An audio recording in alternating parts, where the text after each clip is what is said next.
आज हम लोग पढ़ेंगे सुकनासोपदेश का पहला भाग। सुकनासोपदेश की कहानी को थोड़ा समझ लेते हैं। सुकनास जो थे वो मंत्री थे राजा तारापीठ के, और उन्होंने चंद्रापीठ को जाकर के उपदेश दिया है, उसी का नाम है सुकनासोपदेश। तो उस उपदेश में वो कहते हैं कि तात चंद्रापीठ विदित वेदितव्यस्य अधीत सर्वशास्त्रस्य ते ना अल्पम अपि उपदेष्टव्यम अस्ति। हे तात चंद्रापीठ, हे पुत्र चंद्रापीठ, विदित वेदितव्यस्य, जो जानने योग्य बातें हैं, जो जानने योग्य सारी चीजें हैं, उसको आपने जान लिया है। वेदितव्यस्य, वो सब कुछ आपने जान लिया है। अधीत सर्वशास्त्रस्य, और सभी शास्त्रों का आपने अध्ययन कर लिया है। ते ना अल्प्यम अपि उपदेष्टव्यम अस्ति, आपके लिए अब कुछ भी उपदेश देना शेष नहीं है, आपके लिए अब कुछ भी बताना शेष नहीं है। केवलम च निसर्गत एव अभानुभेद्यम अरत्नालोकोच्छेद्यम अप्रदीपो प्रभापने यमति गहनम तमो यौवन प्रभोम। अगली लाइन में कह रहे हैं केवल आपसे इतना कहना है, केवल आपको इतना समझाना है कि निसर्गत एव अभानुभेद्यम, यानी स्वभाव से ही, निसर्गत एव मतलब स्वभाव से ही, अभानुभेद्यम, अ मतलब नहीं, भानु का अर्थ होता है सूर्य, और भेद्यम का मतलब होता है काटना, यानी कि ऐसा अंधकार जिसको सूर्य भी ना काट सके। अभानुभेद्यम, निसर्गत एव अभानुभेद्यम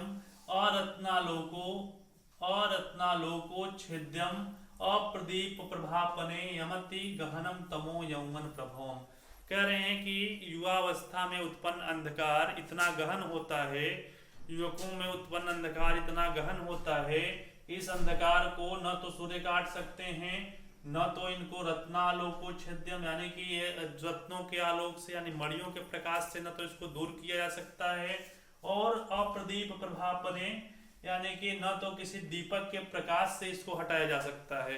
ये अंधकार ऐसा होता है युवावस्था का अंधकार कि इसको न तो किसी मणि के द्वारा दूर किया जा सकता है, न तो इसको सूर्य ही दूर कर सकते हैं, और न तो इसको दीपक के द्वारा ही हटाया जा सकता है।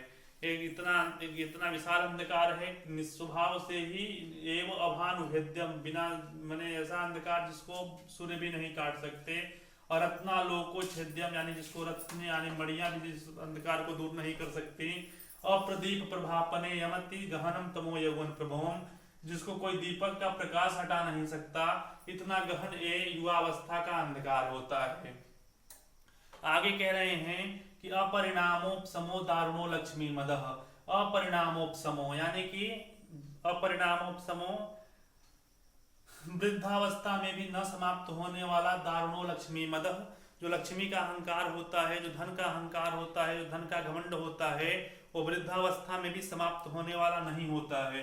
कष्टम अंजनवर्ती असाध्यम अपरम ऐश्वर्य तिमिरांधत्वम, और जो ऐश्वर्य की रतौंधी होती है, ऐश्वर्य रूपी जो रतौंधी जिसको हो जाती है, वो कष्टम अंजनवर्ती साध्यम असाध्यम अपरम, यानी कि कष्ट से, बहुत कष्ट से, जो काजल से रतौंधी को दूर किया जा सकता है, लेकिन ये कष्टम अंजन और वर्ती असाध्यम अपरम ऐश्वर्य तिमिरंधत्वम, ऐश्वर्य रूपी रतौंधी जो है वो बहुत कष्टकारी होती है, और इसको अंजन से भी नहीं दूर किया जा सकता, इसको काजल के द्वारा भी दूर नहीं किया जा सकता।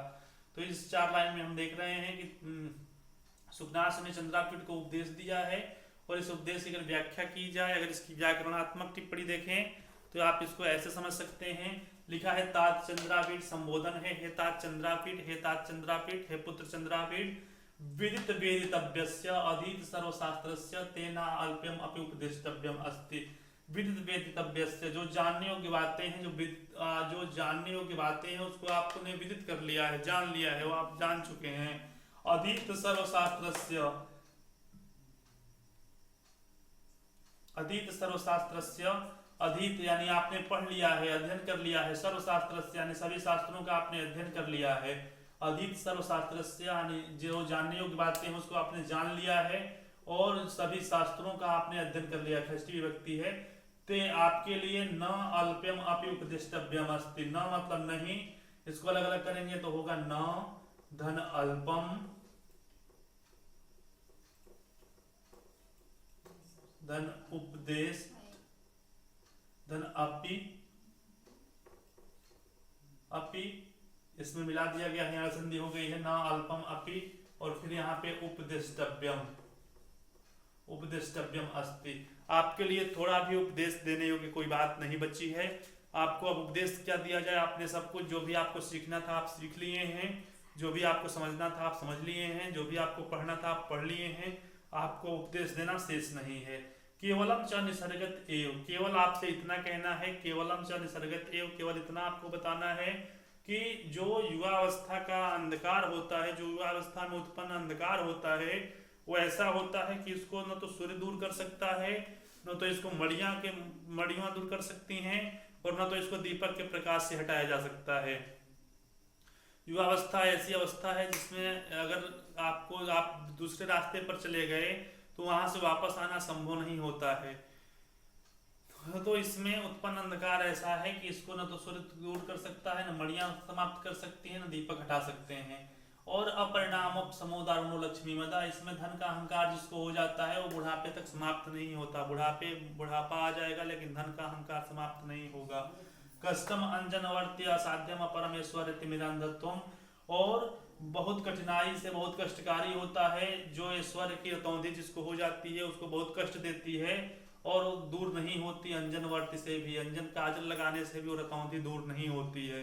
तो इतना बात इसमें कह रहे हैं कि ऐश्वर्य का अंधकार, ऐश्वर्य का जो अंधत्व है, ऐश्वर्य की जो रतौंधी है वो काजल से दूर नहीं हो सकती।